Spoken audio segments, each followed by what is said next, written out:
மீனம் ஜூன் மாத ராசி பலன் 2024. கண்ணுக்குள் நீதான் அசுரா. மீன வீட்டின் அதிபதியான குரு பகவான் தைரியஸ்தானத்தில் மறைவிடத்தில் சுக்கிரனுடைய வீடான ரிஷபத்தில் அமர்வு.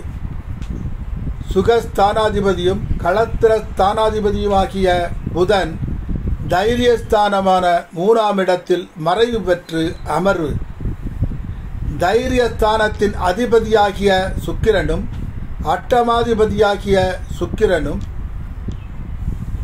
தன் சொந்த வீடான ரிஷபத்தில் அமர்ந்து ஆட்சி பெற்று பலம் பெற்ற நிலை.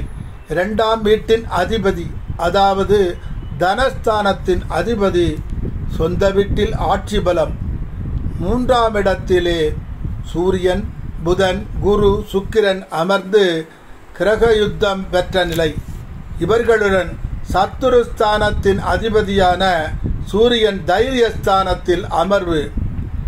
சனி ராசிக்கு 12ஆம் இடமான மறைவு ஸ்தானத்தில், ராகு ராசியில் அமர்ந்த நிலை, கேது களத்திரஸ்தானத்தில் அமர்ந்த நிலை.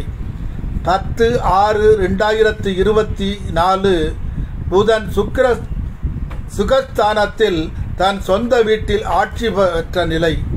19/6/2024 சுகஸ்தானமான 4ஆம் இடத்தில் 3 கிரகங்கள் சூரியன், புதன், சுக்கிரன் சுகஸ்தானம் பலம் பெற்ற நிலை. அந்த வீட்டின் அதிபதியாகிய புதன் பலம் பெற்ற நிலை. 30/6/2024 நினைத்தது நடக்கும் ஸ்தானமான 5ஆம் இடத்திலே கடகத்திலே அமர்வு.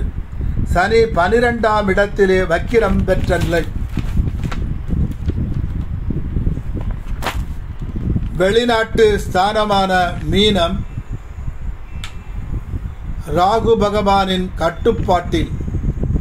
களத்திரஸ்தானத்தில் கேது பகவான் அமர்வு. சுகஸ்தானத்தில் 3/8 அமர்வு. யோகதசா நடப்பவர்க்கு வெளிநாட்டில் வேலை உறுதியாகும்.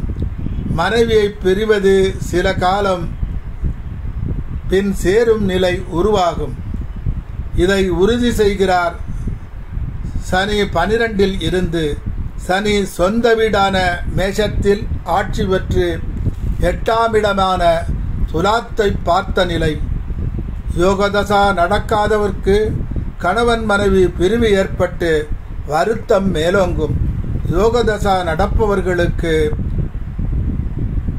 குழந்தை பாக்கியத்திற்காக பிரியும் நிலை உருவாகும். சுகஸ்தானமான 4ஆம் இடம் வலுவடைவதால் சொந்த வீடோ வாகனமோ வாங்கும் நிலை உருவாகும். 5ஆம் இடமான எண்ணம் ஸ்தானத்தில் புதன் இருப்பதால் எண்ணிய எண்ணங்கள் அனைத்தும் கைகூடும். தைரியஸ்தானமான 3ஆம் இடத்திலே சூரியன், குரு சேர்க்கை. அரச பதவியில் உள்ளவர்கள் விஐபிகள் உதவி கிடைக்கும். குரு 3ஆம் இடத்திலே இருந்து பாக்கியஸ்தானம் லாபஸ்தானத்தை பார்ப்பதால் தைரியம் மேலோங்கி செய்யும் தொழிலில் வியாபாரத்தில் உயர்வும் லாபமும் கிட்டும். கெட்ட தசா புக்திகள் நடந்தால் தேவையற்ற வேண்டா விவாதங்கள் தோன்றும். தேவகுருவான குருவிடமும் அசுர குருவான சுக்கிரனிடமும் சரணாகதி அடைந்து விடுங்கள். இல்லற இன்பம் மேலோங்கும். கணவன் மனைவி உறவு மேம்படும். வேலையில்லாமல் வேதனைப்படுபவர்க்கு வேலை கிடைக்கும். சுக்கிரன் உங்களுக்கு நல்லதை வாரி வழங்கப் போகிறார். இதனால் நீங்கள் அழகிய அசுரா, அழகிய அசுரா என்று சுக்கிரனின் புகழ் பாடப் போகிறீர்கள். அவர் உங்கள் புகழ் பாட உதவப் போகிறார். உழைப்பை நீ நம்பு, உயரலாம், மேலே மேலே. இதை புரிய வைப்பார் குரு பகவான். தனக்குத்தானே கட்டுப்பாட்டுடன் இரு என்பதை உணர்த்துவார் கேது பகவான். நாகராஜா, நாகராணியை வணங்கு. அதாவது காயத்ரி மந்திரம் சொல்லி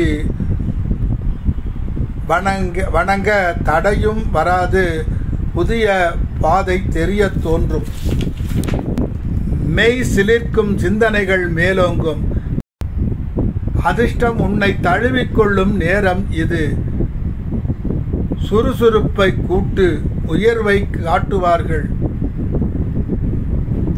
சுக்கிர பகவானும் குரு பகவானும். இனி பணத்திற்கு உனக்கென்ன கவலை? பணம் கிடைத்தால் பலம் தானே வரும். தெய்வீகம் உனக்குள்ளே தோன்றும் காலமும் இதுவே. உன்னை எதிர்ப்போர்கள் எழுந்தோடுவார்.